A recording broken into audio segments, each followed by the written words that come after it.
Paris Extramuros cette semaine à Montreuil pour le spectacle Beethoven de Frédéric Sontag, une pièce autour d'un personnage bien réel mais qui a passé toute sa vie à se dissimuler.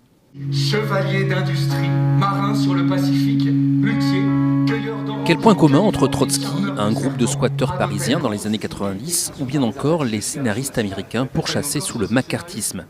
A priori, rien ne relie ces époques et ces histoires.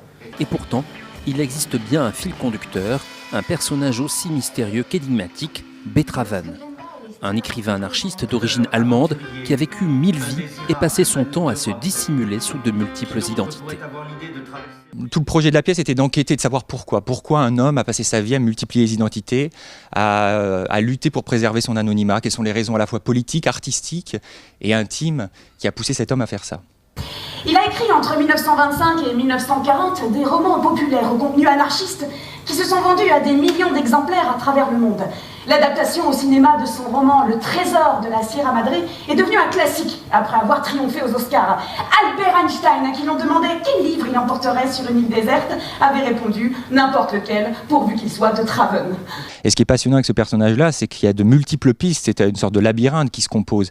On n'a pas un seul fil à tirer, il y a plusieurs fils narratifs, puisque c'est un mélange de légendes, de rumeurs, de vérités, de faux, de fiction, de réel, quand on commence à enquêter sur lui, qu'on découvre.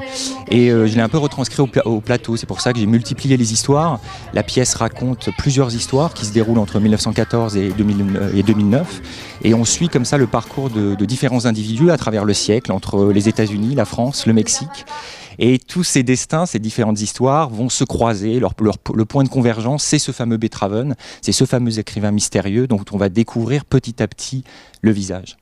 Beethoven, la biographie de l'homme sans visage. Un spectacle étonnant qui alterne entre roman noir et roman d'aventure et permet d'interroger le spectateur sur cette question centrale, celle de notre véritable identité.